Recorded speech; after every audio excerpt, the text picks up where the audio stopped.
always avoid triggers like changes in weather. Qlipta can help prevent migraine attacks. You can't prevent what's going on outside. That's why Qlipta helps what's going on inside. Qlipta is a pill, gets right to work to prevent migraine attacks and keeps them away over time. Qlipta blocks CGRP, a protein believed to be a cause of migraine attacks. Qlipta is a preventive treatment for episodic migraine. Most common side effects are nausea, constipation, and tiredness. Learn how AbbVie can help you save on Qlipta. We're getting 100 on this one. Join us tomorrow for our Channing Tatum exclusive, the latest on Magic Mike's Last Dance and Channing's new book inspired by daughter Everly. All right, before happening now. She did everything she could to protect her babies. One of the troopers who responded to the mass shooting at Robb Elementary is speaking out about his beloved friend, Eva Mireles. His testimony and what he wants people to remember about her coming up. Uvalde CISD Police Chief Pete Arredondo's actions during the mass shooting at Robb Elementary have been called into question. KSAT 12 has now obtained his training records. What they reveal next. A little bit of action on the radar screen to talk about, along with rain chances for the rest of the week and how May went down in the record books. The news at 5 starts right now.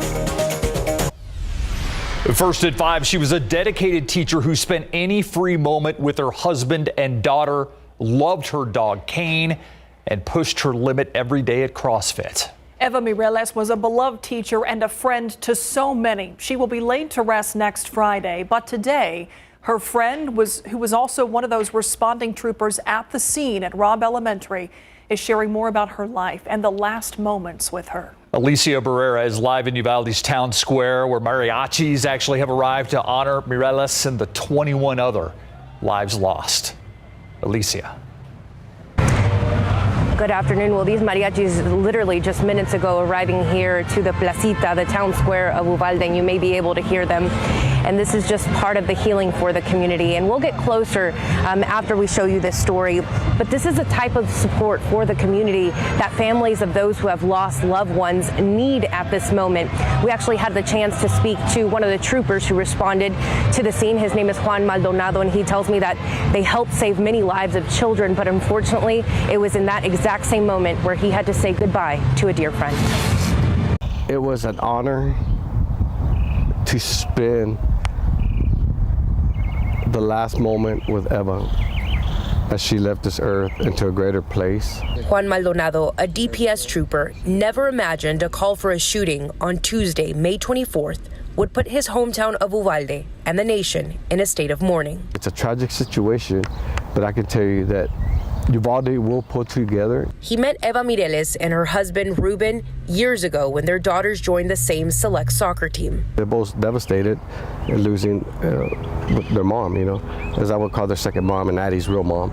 Eva loved her life and those in it. She walks into that room and we knew we were gonna have fun because Eva would be the fun person. She would light up the whole room just because of her smile, her personality, and she's gonna speak her mind. Maldonado says a hero like her will never be replaced. Eva's a fighter, and she did everything she could to protect her babies, and that's her students.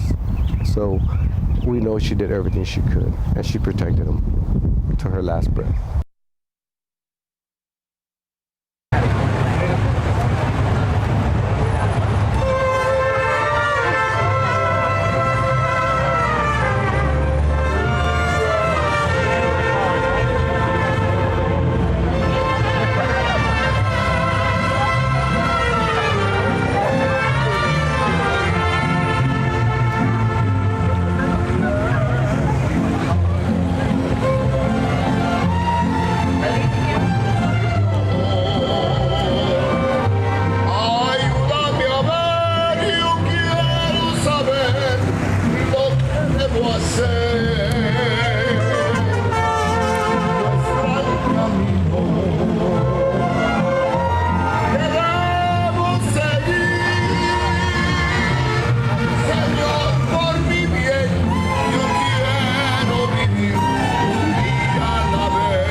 There you hear more than 50 mariachis, and I just want you to know that this project, organized by artist Cruz Ortiz, It started with just 2 mariachis, and look what it's grown into. And this is what they want to bring to the community Uvalde, to let them know that they're not alone.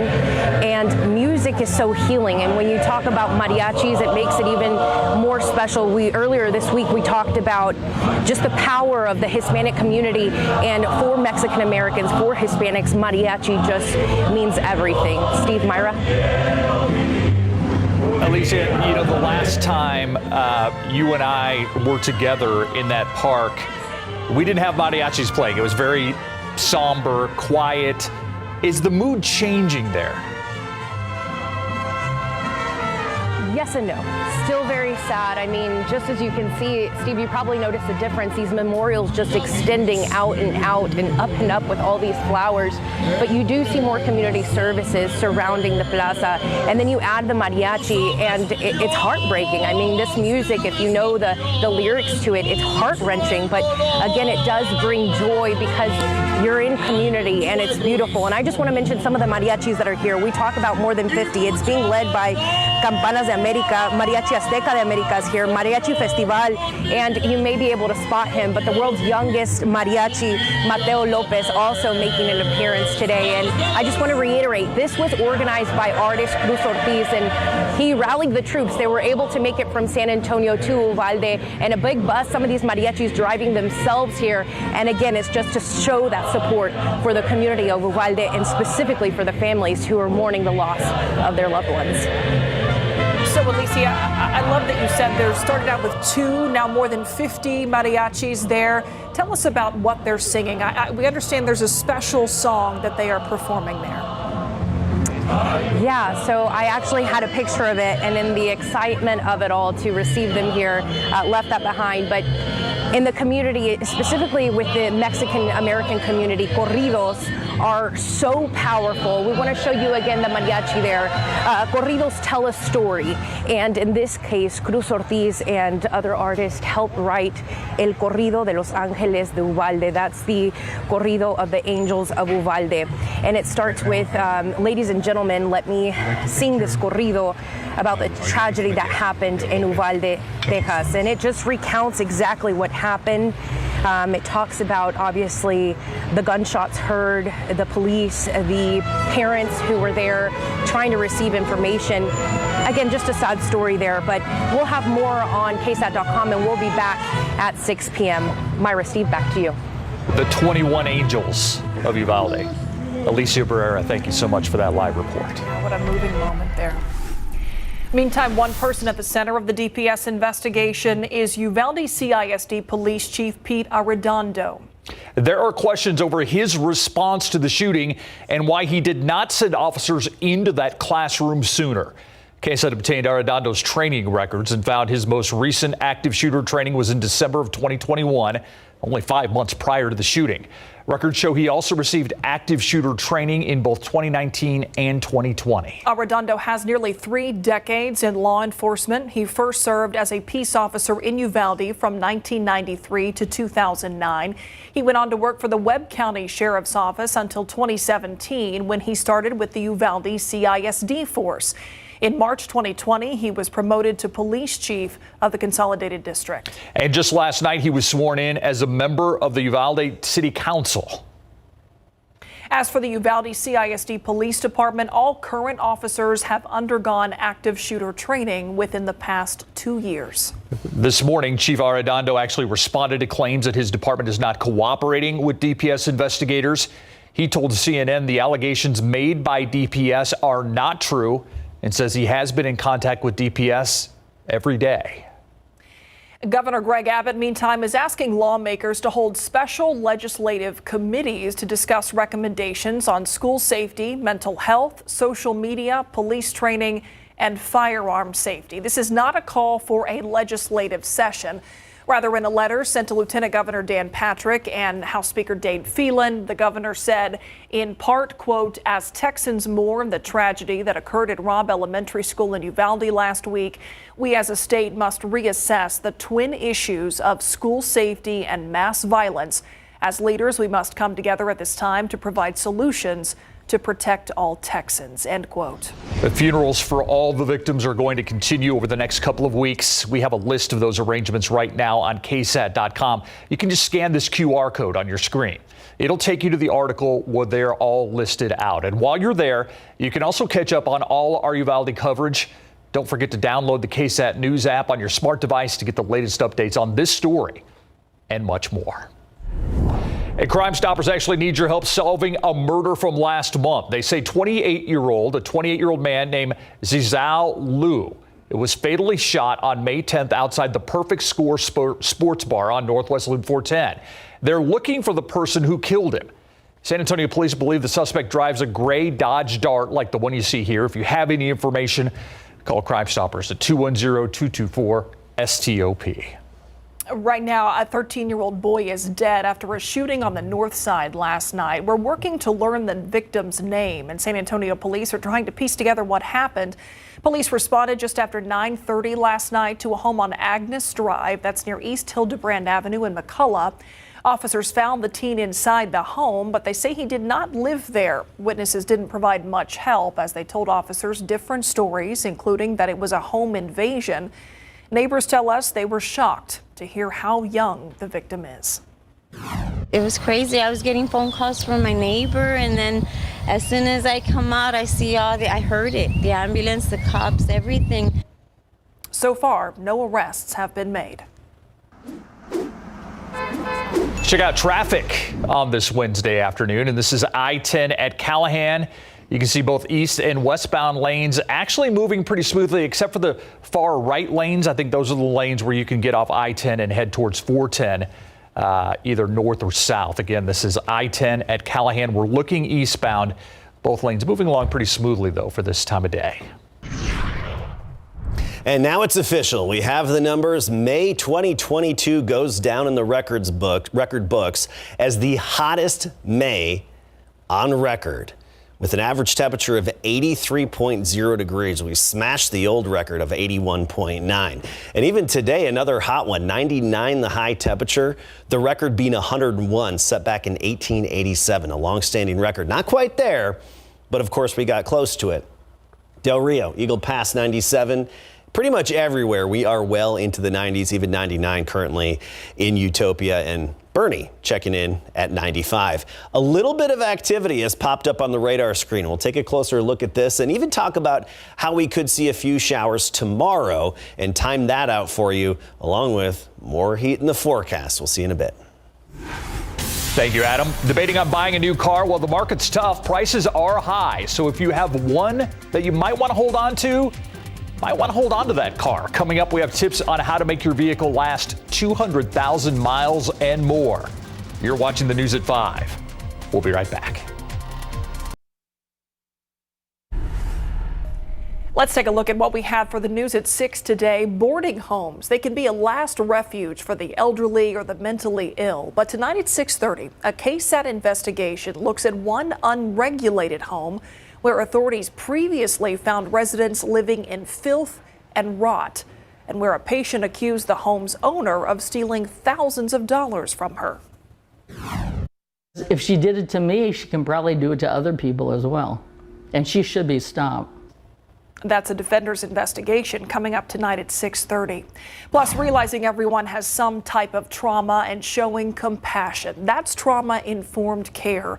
And businesses big and small are getting free training right now from University Health. How that can reshape our community as a whole. All that and more tonight at 6 o'clock. If you tried to buy a car in the past year or so, you know it can be a challenge. Prices are up. There are wait lists to even get a car, and that's for new and used. So how about hanging on to the old reliable? 12 on your side's Marilyn Moritz looks at how to get your car to 200,000 miles and beyond.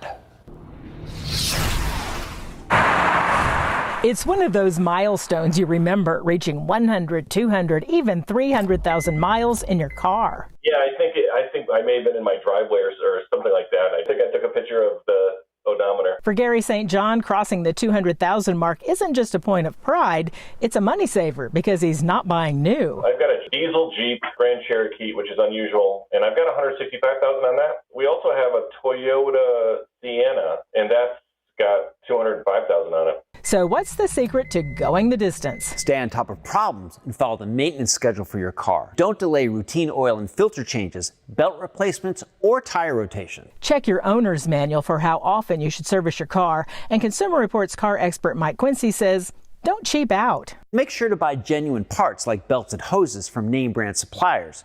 You don't have to buy from the dealer. Just make sure you're getting quality parts. Using the wrong oil or transmission fluid could do damage or even void your warranty. Looking to reach 200,000 miles with your next car? Start with a vehicle with a proven record for lasting a long time with proper care. If you're looking for a new car that will take you beyond 200,000 miles, our data shows you can't go wrong with a Toyota Camry, a Toyota Prius, or Honda Accord. He says good options as used cars too, along with the Honda Civic, Mazda 3, Nissan Altima, and Subaru Legacy. Marilyn Moritz, KSAT 12 News. Odd but perfect transition into weather, because if there is a guy who likes to tinker with a vehicle, it is Adam Caskey. I mean, Old Blue, my 04 F-150 with the cassette deck. I always have to put that preface in there. I was just waiting to see where she was going with the odd but perfect transition. Hey, I did the entire timing chains on there, a couple months ago. It was a good project. And of course, everything else while I was in there, the oil pump. Of course. Things. All of that goes really without saying. Head to toe for Old Blue. If you're going to get that deep in it, you might as well replace the rest of it. All right, we don't have to get started on this, but yes, I had some very black fingers for several weeks. Okay, let's take a look at radar. A little bit of activity out there, not a whole lot of it, just mainly east of San Antonio, where we've seen a good amount throughout the day today.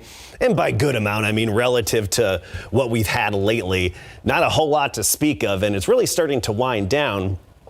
Nonetheless, we do have one shower to talk about, actually two of them, one in Bexar County and then another one here, Guadalupe County, just east of Lavernia through Sutherland Springs, Stockdale. No lightning associated with this right now. It's a nice soaker, but don't expect a whole lot of accumulation from it. Maybe a quick tenth to a quarter of an inch of rain from that downpour here. And they may hit pretty hard for a brief period of time, but the key word, brief period of time. And we've had a few pop up in and around San Antonio and Bexar County so far today. Here's the latest, just basically near 410 and 35 near the interchange right here, Somerset Road and 410. That's where we have this little downpour right here in that neighborhood. And that's about all we have right now. And this one's going to be very short lived, but you look at the clouds and you see some of them have a little better vertical growth than others. And those are the ones that usually drop some quick rain and then collapse on themselves, and then you'll see a different one flare up somewhere else. And I do think we're going to have a similar situation as we go into tomorrow, but even a little bit of help tomorrow. Now, we had better shower activity along the coastal plain, especially Lavaca County, Hallettsville area, down toward Cuero, DeWitt County, Gonzales County. Some better representation there, as is often the case, a little closer to the Gulf Coast in these situations. The rest of the state seeing some shower activity, particularly West Texas. Severe weather within this yellow severe thunderstorm watch box, and a cold front off to the north of us. Yes, an actual cold front where temperatures are significantly cooler behind it, partially as a result of the clouds and rain. But that cool front's going to drop southward and basically stall overhead tomorrow, and that will help us out a little bit, I think. So slightly better coverage of pop-up showers and storms tomorrow compared to what we had today. Here's our futurecast, starting the day with the low clouds early again, as usual, and then we'll break out into partly cloudy conditions by the noon hour. And that's when that little front starts to drop in, probably kickstarting a few little showers and storms around 2, 3 p.m. And don't pay really close attention to the exact placement. So if you live in Nixon and you see that, it's not a slam dunk for you. Just the mere fact that this high resolution model is showing some development with that front is promising. But I do think we'll overcome the little cap in the atmosphere and have just enough instability for some of those quick, brief downpours. So tomorrow, 30% chance, so a little better coverage, 20% chance then on Friday, and then we turn it off for the weekend. So we have this area we're still watching that could become Tropical Storm Alex. This is near the Yucatan Peninsula, pushing to the northeast. It's going to carry all of its moisture away from us. It's going to be a big rainmaker, particularly for Florida. Right now we're at 90 degrees. Dew point is 72. There's that front. 60s and 50s up in the Panhandle. Very different around here. We're in the 90s, and then as we get into tomorrow, we'll start the day in the 70s, climb up to 95 for the high temperature, back to 100 this weekend, record challenging territory Sunday into next week with triple digits. Oof. All right. Thanks, Adam. All right, the professional sports world, or maybe professional football world, we should say, coming together to help out a South Texas community that can use it. Yeah, and their in-state rivals, the Dallas Cowboys and the Houston Texans, is making donations today to help the community of Uvalde recover from this tragedy. When we come back, we'll hear more about that. And is this a make or break season for Ezekiel Elliott? Coming up. Pro football coverage, powered by Davis Law Firm. Both the Dallas Cowboys and the Houston Texans announced large donations to those families directly impacted by the recent tragedy at Robb Elementary School in Uvalde. The Cowboys and the NFL Foundation will donate a combined $400,000, with $200,000 going to the Robb School Memorial Fund and the other $200,000 to Uvalde Strong Fund. The $400,000 will directly support the families of the victims, survivors, and the Uvalde community as they seek to recover from this senseless tragedy. Likewise, the Houston Texans are donating $400,000 to the Robb School Memorial Fund, with $200,000 of that coming from the Texans players. Our football team got together, led by them, and raised over $200,000 to try to help the people, the community. And we'll be giving that to the Robb Memorial Fund down in Uvalde. Our organization, led by Cal and Hannah, will match that. So we'll be donating $400,000 to the community of Uvalde. Just seeing the generosity of my teammates, not only my teammates, but the McNairs, the coaching staff, everyone doing whatever we can to help out the community in Uvalde. And, there's a lot of people hurting there. We have one staff member, Roland Ramirez, who this is, really close to home for him. He went to that elementary school. He's from that town and knows some of the people affected by the tragedy. And so we're just doing this and showing our support and doing whatever we can to help those families there. And notice the shirts they are wearing. As the Cowboys participate in their second set of organized team activities beginning today, know this going forward, it is a make or break season for star running back Ezekiel Elliott, because after this season, the Cowboys have an out clause in Zeke's whopping $90 million contract extension he signed in 2019, the last time he made the Pro Bowl. And we didn't find out about his posterior cruciate ligament tear until after the 2021 season was over. Even with the injury, Zeke still started all 17 games, rushed for over 1,000 yards, and scored 10 touchdowns, not to mention another 2 receiving. So what are Dak Prescott's expectations for his backfield teammates? Nothing ever changed from my expectations of Zeke, of who he is, how he leads this team, how he approaches the game. He comes in like a pro each and every day and does that. So I expect his best. When you do that and you do it with the intensity, the intentfulness that he does, he's going to get better. So when Zeke healthy, I don't think there's a better back. All right, and coming up at 10 tonight on the Night Beat, Jimbo Fisher gives us an update on his feud with Nick Saban. Okay. Not just to you this time. No, not just for me. A lot more people. Yes, thank goodness. Yeah, thanks, Greg. We'll be right back. That is all our time. Thanks for watching the News at 5. World News is up next. We'll see you back here at 6 o'clock.